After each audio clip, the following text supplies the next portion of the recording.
Alarms. What? You think you can run? This entire structure is mine, Command. Security, weapons, all. You think you've outsmarted me? You can't get away. You're the one on the leash. You always were.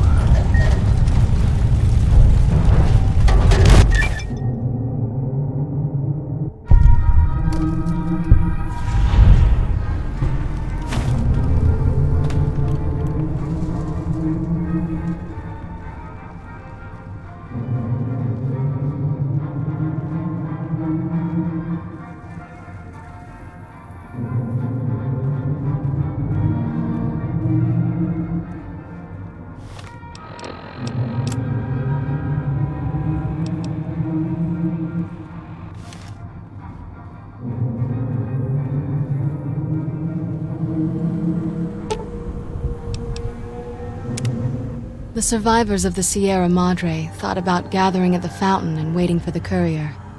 In the end, the caller's silence made them uneasy, and the fear of turning on each other made them hesitate and leave the goodbyes unspoken.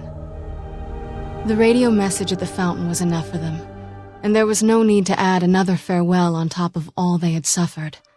Dog forgot himself, as did the voice that raged within him.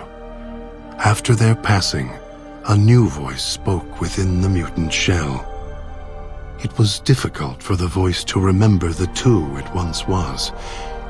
There was the beast, Dog, consumed by hunger, and the other in reverse, the one consumed by control. Both were driven by need for the other. The courier brought them together somehow, joined the two into one. All that happened at the Sierra Madre was a faint memory to the new personality, like a flickering light in the clouds of the mind. The new voice did not think of the courier again until the battle at the Divide reached his ears. The battle between the two couriers, beneath the torn skies and the old world flag, each bearing a message for the other. And the mutant prayed the courier that had saved him had been saved in return. Jean Domino, entertainer, singer, thief, explored the Sierra Madre not long after he was rescued by the courier.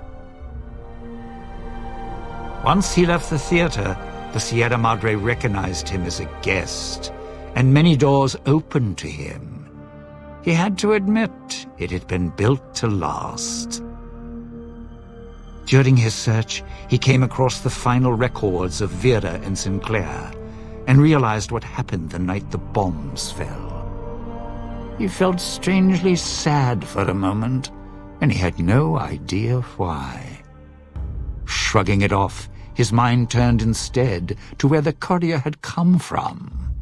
Vegas still survived, out there in the Mojave. Its sights, sounds, and casinos, ripe for the taking. So, giving the Sierra Madre one last nod and a wink, he set off beyond the cloud to begin again. Christine, her mission complete, found new purpose as the Sierra Madre's warden. She watched over it silently, by choice. Over time, the ghost people came to see her as one of the holograms. They would watch, silently, as she walked among them. At times, Christine thought of the courier, who had kept Elijah's hand from her throat. The courier reminded her of the other courier she had met in the Big Empty, and wondered if the two had found each other at last. She did not think of them again until she heard the legends of the Divide. The Divide, where the two messengers, the two couriers, fought beneath an ancient flag, at the edge of the world. You heard of the Sierra Madre Casino? We all have. The legend, the curses. Some foolishness about it lying in the middle of a city of dead. A city of ghosts. Beneath a blood-red cloud, A bright, shining monument, reaching out, luring treasure hunters to their doom. An illusion. A promise that you can change your fortunes. Begin again. Finding it, though. That's not the hard part. It's letting go. It's letting go. It's letting go. It's letting go. It's letting go.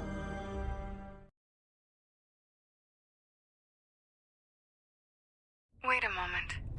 Before you go, we hope you've enjoyed your stay. Farewells can be a time of sadness. Letting go, difficult. As a guest of the Sierra Madre, you know that truth more than anyone. Frederick Sinclair believed one's life could be made anew every day. That fortunes were more than the wealth in your hands. Love. Life. Family. Those to care for, and those who will care for you. To those who know these joys, the Sierra Madre holds little they don't already have. Out in the world, beyond these walls, that is your chance to begin again. I hope you'll return in happier times. Until then, the Sierra Madre and I will hold you in our